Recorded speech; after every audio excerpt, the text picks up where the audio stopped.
Be My Lady. Apa tuh artinya? Jadilah wanitaku. Wanitaku. Wanitaku Itu puisinya Rendra. Itu mungkin ditranslate ya sama Sandy Canester ya. Jauh. Kalau Rendra bicara tentang wanita itu tidak sekadar memuja ya, tetapi juga menghormati sekaligus memposisikan perempuan sebagai kekuatan, sumber kekuatan terbesar mungkin bisa jadi ya. Iya. Balik lagi nih ke kasus Miss Universe di Indonesia ini ya tahun 2023. Ini kan merupakan Miss Universe yang pertama kali lah ya di Indonesia ini digelar.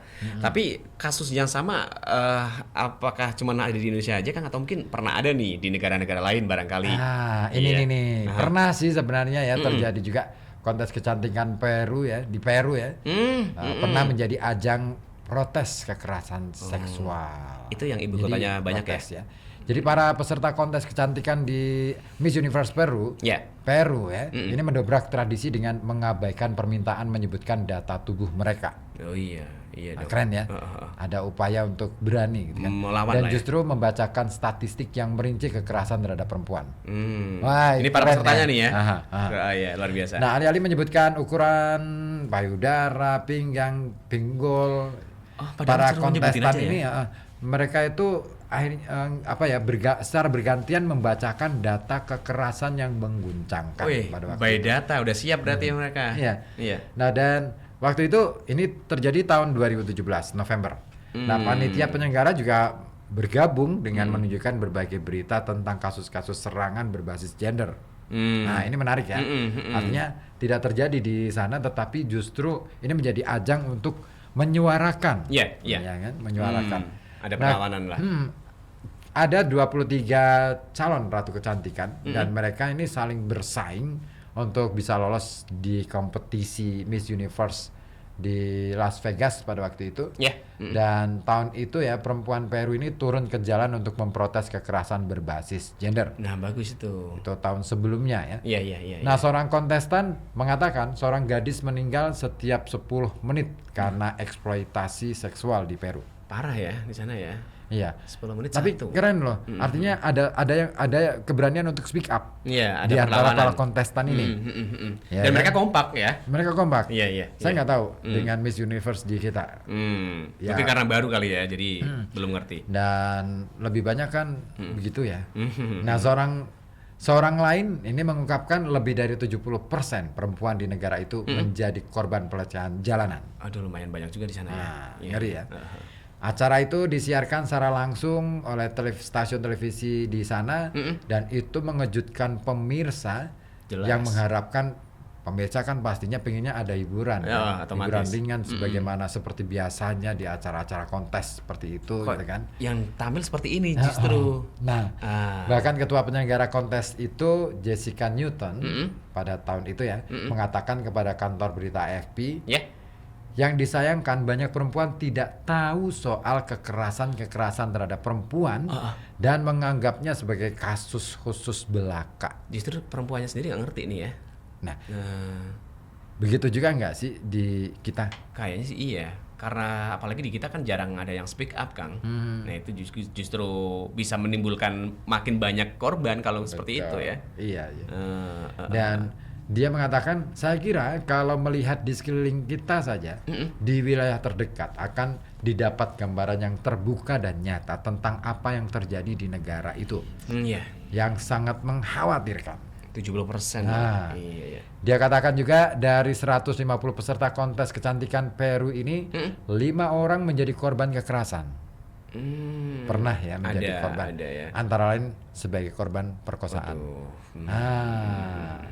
Ngeri juga. Iya, Peru nih. Di ujung malam puncak acara itu, kontestan ditanya apa yang akan mereka lakukan terkait kekerasan seksual itu. Dan bukannya ditanya dengan pertanyaan ringan tentang hobi, ambisi, dan sebagainya. Biasanya gitu ya. Kamu kalau jadi Miss Universe mau apa?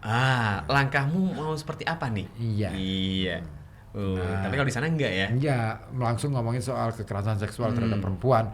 Dan ini menarik, Pemenang kontes kecantikan Peru pada tahun itu 2017, Romina Lozano. Ini mengatakan bahwa ia berkeinginan untuk menerapkan sebuah database yang berisi nama setiap pelaku.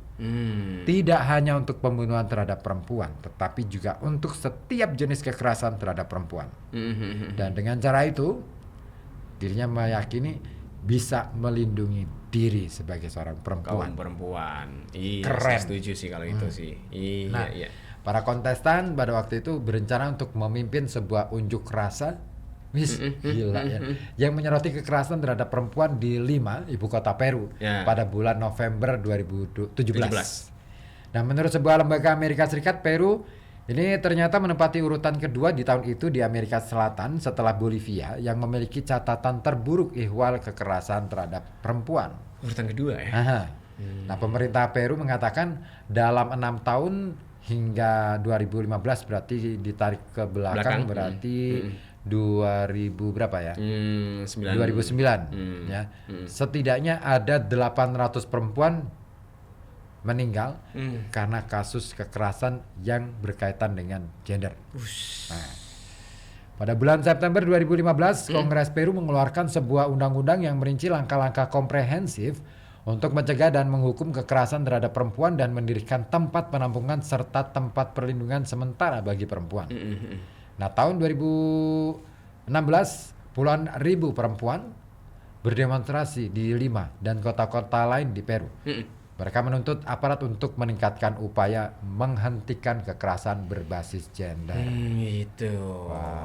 Langkah yang bagus lah ya. Iya, patut dipelajari. Ini terjadi tahun 2017 loh. Artinya kalau 2017 8 tahun. 8 tahun. 6 tahun ya. 6 tahun ya. 6 tahun berselang. Kita malah justru begitu. Aduh. Ada kasus yang ini kan baru dugaan ya, belum terbukti. Artinya belum ada pernyataan resmi apakah itu memang terjadi gitu kan. Nah, tapi saya salut sih di Peru sana berarti kan terbuka ya sampai ada data yang menyebutkan berapa korbannya ya kan. Saya kira kita pun sebenarnya punya data. Saya yakin kepolisian gitu, Komnas Perempuan, Komnas HAM pasti punya data itu. Ya nggak tahu itu data yang sesuai dengan di lapangan atau enggak kan. Enggak. Ya, apa nih? Kan gini sih. Bukan masalah sesuai atau tidaknya ya. Kalau aku melihatnya data itu kan biasanya selalu dipaparkan nih kepada umum. Problemnya kita paham nggak data itu bisa kita baca nggak? Artinya kita mau nggak membaca data itu, terus kemudian mempelajari data itu dan kemudian kita suarakan. Itu problemnya di situ tuh. Problemnya di situ. Terus kalaupun misalkan ada kasus yang tidak terungkap, itu kan murni kan Komnas HAM, Komnas Perempuan dan lain sebagainya, lembaga-lembaga yang berkaitan dengan masalah gender ini kan mereka biasanya bekerja berdasarkan ada laporan, kasus, ada yang melapor. Mereka akan kesulitan untuk menyusur ke ke masyarakat yang paling bawah. Susah kalau misalkan masyarakat sendiri nggak speak up, nggak mau terbuka begitu ya. Iya sih. Nah, saya kira kasus ini menjadi kesempatan bagi kaum perempuan untuk speak up nih, ya kan? Saya respect ya dengan Melissa karena keberaniannya untuk speak up seperti itu. Dan ini langkah yang sebenarnya terlepas nanti apakah terbukti atau enggak ya. Minimal dia mau terbuka dulu. Minimal dia mau speak up. Sudah ada upaya lah ya. Iya, bagus lah. Apalagi itu didukung sama peserta-peserta yang lain sih, harapannya seperti itu ya. Ya, semoga aja semakin banyak yang berani speak up semacam ini. Kita butuh orang-orang yang berani speak up, berani mengungkap fakta. Ada yang begini nih, ini nggak beres nih, ini harus diberesi segera. Nah, siapa yang memberesi? Iya, ya pemerintah, masyarakat juga yang turut terlibat di dalamnya untuk membereskan atau memberesi segala masalah yang mungkin sampai hari ini masih banyak lapisan-lapisan yang menutupinya sampai akhirnya nggak kentara ini, seolah-olah ini menjadi kasus yang misterius. Iya ya kan, nggak perlu diungkap lagi nih. Waduh, itu yang terjadi di Miss Universe ya. Tapi sih banyaknya ajang kontestan seperti ini sih mudah-mudahan kasus ini menjadi kasus yang terakhir lah adanya seperti itu kalaupun diduga dugaan ini benar ya. Sehingga nanti kalaupun ada kontes kecantikan yang lainnya, entah itu putri Indonesia ataupun juga putri-putri yang lain lah. Kan ini berkaitan dengan wanita ya, dengan perempuan ya. Ya, kalaupun nanti ini dia. ada lagi nih. Ada lagi salah satu peserta dari kontes Miss Universe ini ternyata ada yang alumni sekolah farmasi ITB loh. Siapa dia? Alia Zahira, sarjana farmasi. Oh, Mbak Lia. Dia ini berhasil menorehkan prestasi di kontes kecantikan bergengsi Miss Universe ini, dan dia terpilih menjadi finalis Miss Universe Indonesia mewakili DKI Jakarta. Dia juga masuk ke babak 10 besar luar biasa dan mengalahkan puluhan peserta lainnya. Miss Universe dan Jakarta. ini dia kecintaannya terhadap dunia model ataupun pageants ini sejak dulu, dan ini memotivasi dia untuk terus mencoba hingga akhirnya mendapatkan predikat tersebut. Oh, keren tuh. Iya. Dan sebagai seorang lulusan ilmu farmasi, Alia memahami betul bahwa bidang kesehatan sangat esensial dalam meningkatkan kualitas hidup, dan dia bercita-cita untuk memberdayakan kesehatan yang layak di kalangan wanita-wanita Indonesia, terutama dalam mengadvokasi pencegahan stunting. Oke, bagus tuh. Oke, ini keren ya. Tapi yang paling penting ini masalah pelecehan seksualnya ini dulu nih. Harus dihentikan dulu nih. Iya dong, kita butuh peran banyak orang untuk bisa menyuarakan itu ya. Oke, baik. Ya, kalaupun Anda mungkin masih ada nih ya perempuan ataupun wanita di Pekalongan yang punya cita-cita untuk menjadi salah satu peserta ajang kontes kecantikan ini, ya jangan patah semangat lah dengan adanya kasus ini. Ya, itu bisa menjadi ajang kita untuk berambil peran. Justru ya, kan? Kesempatan ya. Kesempatan untuk saya mau ikut karena saya mau speak up nih. Boleh. Gitu. Jadi ada jalan. Jadi kalau kita mau melawan sesuatu, katakanlah yang katakan bertentangan gitu, kadang-kadang kita perlu loh masuk ke dalamnya. Iya. Ya biar lebih mudah ya. Strategi perang kan begitu sih. Ya kan. Dalam perang, saya pernah nonton film Radcliffe nggak? Radcliffe nggak ya? Pernah nonton ya? Kan? Iya. Bagaimana kemudian strategi perang itu kan ya mau tidak mau harus ada menyusupkan, enggak selain mata-mata juga kadang-kala ini terbuka nih di Radcliffe itu terbuka banget ya, terang-terangan. Siapa istrinya, siapa tuh yang itu masuk ke dalam lingkungan musuh, lawannya gitu kan, ya kan. Sebenarnya tadinya kan pingin nyerah terus kemudian untuk menghentikan perang, tetapi akhirnya menjadi ini nih ramai juga tuh. Keren tuh juga ya kan? Oke, luar biasa sih ya. Radcliffe itu keren tuh. Satu rekomendasi lah ya untuk Anda mungkin di malam minggu ini. Tapi sekali lagi untuk Anda, kalaupun nantinya kok nggak bisa jadi putri Indonesia, paling nggak bisa jadi putri iklan lah. Iya. Iya kan? Bagus tuh.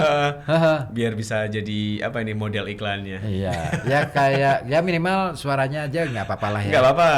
Kayak Nela gitu ya, Vita. Iya. Fitri juga. Dimas juga. Iya bagus lah. Mereka salah satu dari putri iklan RKB. Oke, aku pamit ya sih. Oke, thank you. Dulu. Oke, makasih banyak lagi. Thank you. Oke, kita lanjut lain waktu lagi ya. Sip. Oke, terima kasih.